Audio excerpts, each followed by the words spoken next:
Assalamualaikum warahmatullahi wabarakatuh. Halo teman-teman semuanya. Perkenalkan, aku Hayunaifa Kunzada Erlin dari kelas 10G absen 13 SMA 1 Sleman. Pada kesempatan kali ini, saya akan membicarakan tentang Kerajaan Medang Mataram kuno. Pertama-tama, saya nanti memiliki foto Kerajaan Medang yang berada di Jawa Timur. Kedua, ada latar belakang berdirinya Kerajaan Medang. Yang ketiga, ada masa kejayaan. Lalu yang keempat, ada fase kemunduran. Lalu yang kelima, ada peninggalan-peninggalan dari Kerajaan Medang. Maaf bila informasinya kurang atau ada gambar peninggalan yang salah. Kita mulai dari latar belakang. Pertama-tama, ini ada foto dari Kerajaan Medang yang berada di Jawa Timur. Latar belakang berdirinya Kerajaan Medang tidak terlepas dari perkembangan politik, agama, dan kondisi alam di Pulau Jawa pada abad ke-8. Kerajaan ini didirikan oleh Rakai Mataram, Sang Ratu Sanjaya di Jawa Tengah sebagai kerajaan bercorak Hindu Siwa.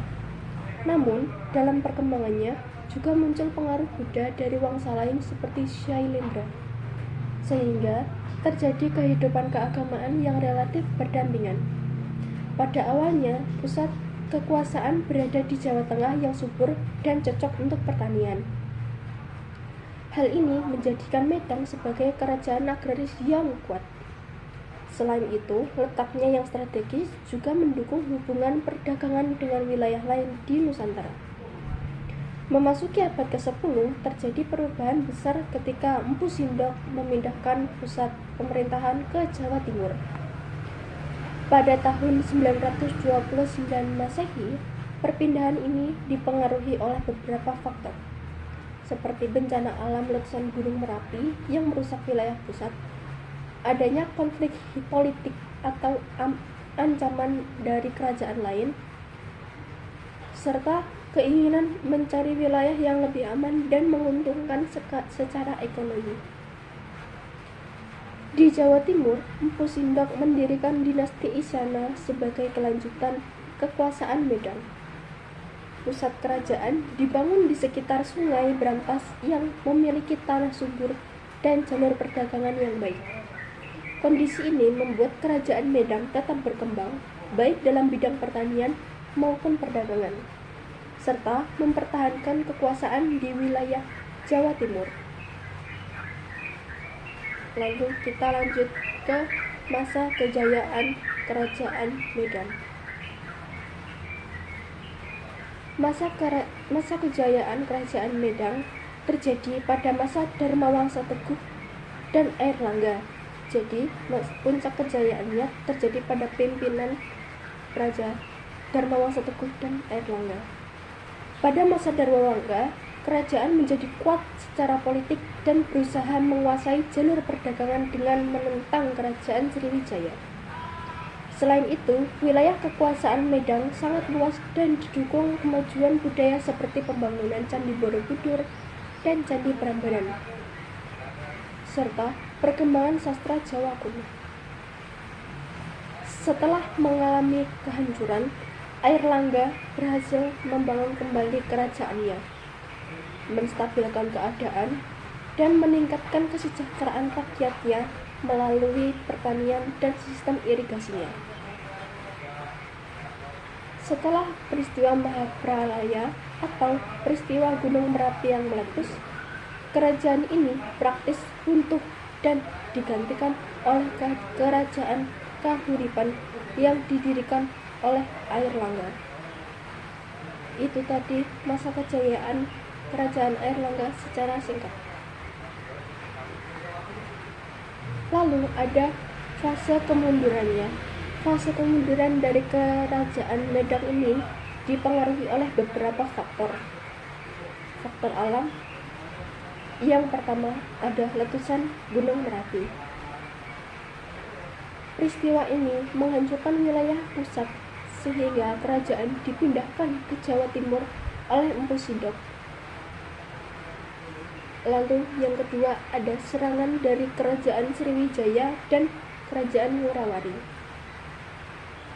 yang menghancurkan ibu kota dan melemahkan kekuasaannya. Lalu yang ketiga ada wafatnya Dharmawangsa Teguh. Wafatnya Dharmawangsa Teguh ini menyebabkan kekacauan pemerintahannya. Dharmawangsa Teguh gugur saat serangan. Lalu ada konflik internal, yaitu adanya pemberontakan dari daerah bawahan membuat kondisi semakin tidak stabil.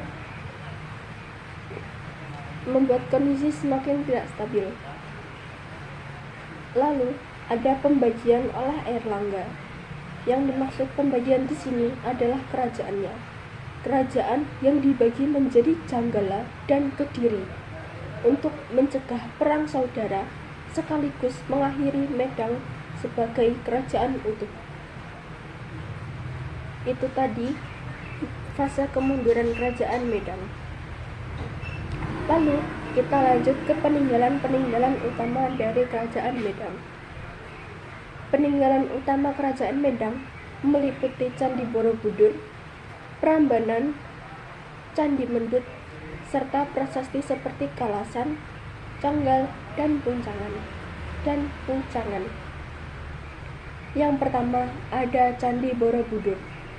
Candi Borobudur ini adalah candi Buddha terbesar di dunia.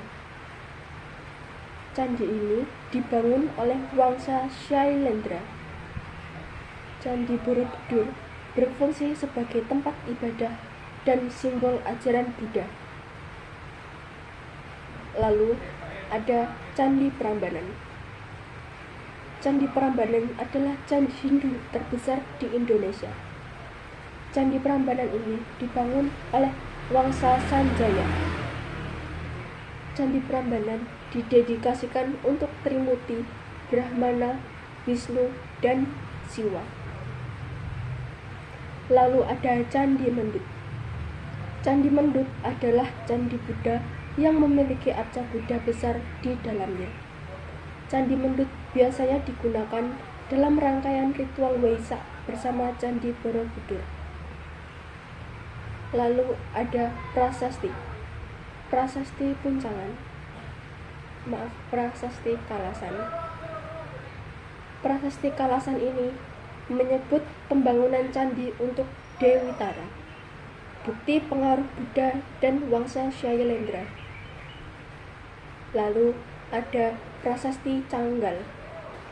Prasasti ini menjelaskan berdirinya kerajaan Mataram oleh Sanjaya, bukti awal kerajaan Hindu di Jawa.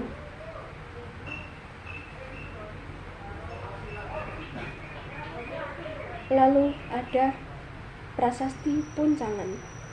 Prasasti ini menceritakan peristiwa Mahapralaya atau peristiwa Gunung Merapi yang meletus. Prasasti ini menjelaskan kelanjutan kekuasaan setelah kehancuran Medang. Itu tadi peninggalan dari kerajaan Medang Mataram kuno.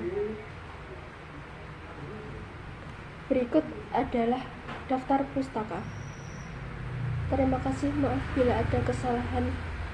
Wassalamualaikum warahmatullahi wabarakatuh.